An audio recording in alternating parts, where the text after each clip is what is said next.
Boa noite. Está no ar para todo o Brasil, Direito em Debate. E no nosso programa de hoje nós vamos discutir a reforma trabalhista.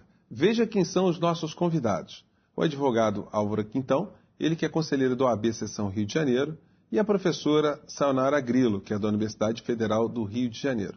Bom, antes de começarmos o nosso debate, nós vamos assistir uma fala do presidente da OAB, Dr. Wadi Damush, sobre o nosso tema de hoje. Acompanhe.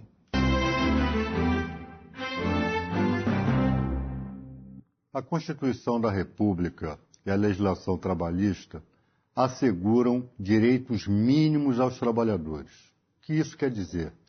Que abaixo desses direitos, abaixo dessas garantias, nada pode ser estatuído, nada pode ser contratado. Por exemplo, o trabalhador não pode contratar um salário junto ao seu empregador menor que um salário mínimo. Ele não pode abrir mão das férias de um mês. E, dentre outros direitos, apenas para citar os mais conhecidos. De quando em vez surgem proposições no sentido de fazer prevalecer aquilo que é negociado entre o empregado e o empregador acima da lei. Ou seja, os trabalhadores e os empregadores poderiam pactuar direitos que fossem menores, tivessem patamar menor do que aquele estabelecido em lei. Agora, essa questão volta à tona. Já há discussões de, no Congresso Nacional, o negociado acima do legislado vir a se tornar norma legal. Isso é muito perigoso. Mas, por outro lado, nós não podemos temer essa discussão. Nós sabemos também que no Brasil o sindicalismo está eivado, está pulverizado de entidades sindicais que não têm qualquer representatividade. Diante desse quadro, como nós vamos nos posicionar acerca dessa questão? Deve prevalecer o que está na lei, que assegura direitos mínimos, ou deve prevalecer a livre negociação entre empregados e empregadores? É o que os nossos debatedores de hoje vão discutir nesse programa. Bom, depois da fala do Dr. Wadi, eu fiquei com uma questão que eu queria começar com o Dr. Álvaro. Dr. Álvaro, e a autonomia da vontade, né? Os civilistas, as pessoas que defendem que todos são iguais, que o trabalhador, tendo a vontade dele respeitar de assinar um contrato com o empregador, tem que valer aquela ideia ali. Como é que o senhor vê essa questão? Boa noite, Júnior. Boa noite, doutora Sayonara. O Júnior, o presidente da OAB, Dr. Wadi, ele chamou atenção para dois pontos muito importantes. O que a nossa Constituição, o que a nossa legislação trabalhista hoje garante para o trabalhador. E a outra é, vamos chamar assim, a desorganização do movimento sindical. Dizer que o trabalhador, que ele tenha a consciência do que está sendo negociado vai ser melhor ou vai ser pior para ele, em alguns casos isso é verdade. Em alguns casos existem categorias tão organizadas que a autonomia da vontade ela está presente. Existem algumas categorias que têm mais organização do que o próprio sindicato. Mas a regra não é essa. A gente vê num Brasil onde já existem talvez mais de 40 mil sindicatos, muitos sem nenhum tipo de representatividade, você dizer que que o sindicato está assinando em nome de uma categoria um acordo e que aquilo ali representa a autonomia da vontade do trabalhador, isso não pode ser considerado verdade absoluta.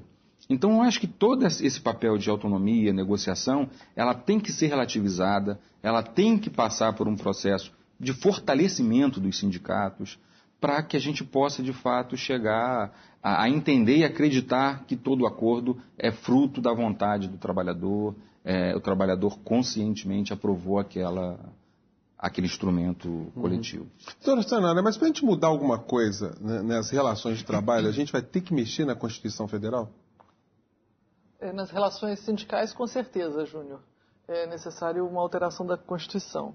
Mas para as relações trabalhistas e a reforma trabalhista, aqui nós precisamos antes efetivar e concretizar a Constituição e não modificá-la. Mas eu gostaria de voltar um pouquinho antes à pergunta e ao debate que foi feito com o Dr. Wadi sobre a questão da autonomia da vontade, é que no direito do trabalho, ao contrário, né, do direito civil, existem dois panoramas. Um plano é o da autonomia individual, que ela é residual das relações de trabalho, diante da subordinação intrínseca do trabalhador no mercado de trabalho. E o outro plano é o da autonomia coletiva. E esses planos eles têm normatividade diferente. Existe um autor francês chamado Alain Suppiot que ele responderia para você dizendo assim, no contrato civil a vontade se compromete, no contrato de trabalho a vontade se submete. Então, se há uma subordinação e se há uma relação de submissão, não há igualdade dos contratantes a admitir uma plena autonomia da vontade em moldes civilistas no direito do trabalho. Essa é uma grande diferença. Doutor Álvaro, mas os capitalistas, de maneira geral, isso é do ponto de vista globalizado, eles dizem que, diante das modificações que existem no mundo, né, não faz sentido mais se ter um Estado regulamentando o direito de trabalhadores, que isso é muito oneroso para a atividade econômica. Há quem diga, inclusive, que o custo do Brasil é muito alto. Como é que o senhor vê essas questões? Esses mesmos capitalistas, Júnior, no final do século XIX também dizia a mesma coisa. Tá? Esquecer que o direito do trabalho foi resultado de uma necessidade do próprio Estado regular minimamente essa situação, se a gente pegar a história, a gente vai ver que em determinados momentos os trabalhadores não tinham vontade nenhuma. Prevalecia isso, a chamada autonomia da vontade, o que o trabalhador negociasse com seu empregador era o que estava valendo. E o que existia? Não existia limite de jornada de trabalho, não existia salário, não existia, enfim. Idade, né? Não tinha nada disso. Os mesmos capitalistas que falam isso hoje, falavam isso no século XIX. Tá? Então, quando o Estado passou a regular minimamente essa relação, passou por uma necessidade. E hoje querem o quê? Voltar a este período? Eu sinceramente, eu acho que esses capitalistas, se é que pode ser denominado assim, se o grupo seria só capitalistas ou não, eu acho que essa discussão, ela volta a um período que comprovadamente não funcionou. O Estado teve que, de alguma forma, intervir minimamente na organização dessa legislação. Doutora Sayonara, uma das críticas que se faz, a senhora queria complementar, pode falar. Não, e do ponto de vista econômico também o argumento é de uma vertente muito neoliberal. Porque mesmo outra vertente capitalista keynesiana não admitiria essa afirmação. Os estudos feitos na América Latina nos anos 90 demonstram que as políticas dos órgãos internacionais, Banco Mundial, Fundo Monetário Internacional, acerca da reforma trabalhista flexibilizante, gerou uma precarização das relações de trabalho, um aumento da pobreza na América Latina e, pior, degradou a qualidade da nossa mão de obra, ou seja, da população trabalhadora. Quando, nos anos 2000, o mundo se deparou com uma condição de retorno do crescimento econômico, eu sei que nós estamos em outro momento, mas essa nossa mão de obra não estava qualificada para dar conta dos desafios de crescimento. E não estava bem qualificada por quê? Por conta da precarização, das péssimas condições, da vulnerabilidade. Doutor Sayonara, o empresariado, de maneira geral, ele nem reclama muito do salário em natura que é pago ao trabalhador. Ele reclama muito da carga tributária que incide sobre o trabalhador. Isso é uma coisa muito discrepante no Brasil? Sim e não. Sim, o que eu posso dizer existem alguns impostos que incidem diretamente sobre a folha e que poderiam ter outra base de cálculo, desonerando a folha de pagamento e incentivando a formalização. Então, nesse aspecto, sim. Mas a resposta, no geral, é não. Por quê?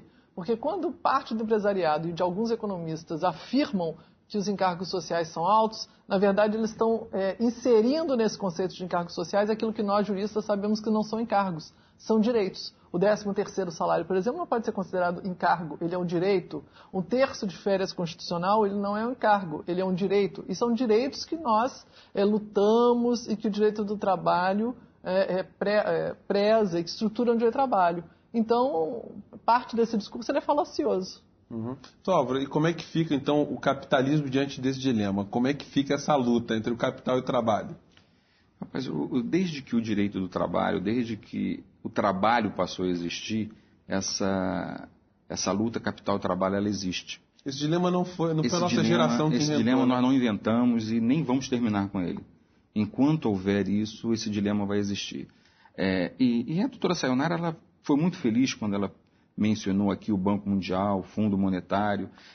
Se nós pararmos uma história recente, no final da década de 90, quando o governo Fernando Henrique ainda repactuou a dívida do Brasil com o Fundo Monetário, uma das exigências do Fundo Monetário era que o Brasil avançasse na flexibilização do direito do trabalho. Em 1998, se eu não me engano, numa dessas repactuações, o FMI elogiava a flexibilização que já tinha acontecido até então e incentivava a ampliar essa flexibilização. Tanto que no final da década de 90, o governo Fernando Henrique, começo de 2000, o governo Fernando Henrique apresentou aquela famigerada proposta do negociado sobre o legislado, enfim, que foi muito criticada na época e que o governo Lula retirou a mensagem que havia sido mandada para o Congresso. Então, não é de hoje que essa discussão vem, não vai acabar na nossa geração, esse dilema vai continuar, e eu acho que as pessoas, de fato, precisam estar maduras, eles precisam estar adultas para que esse processo todo evolua sem prejuízo para ninguém. Bom, e nosso programa vai voltar aí dentro de um minutinho, não saia daí, porque logo nós vamos falar mais sobre capital e trabalho. Não saia daí.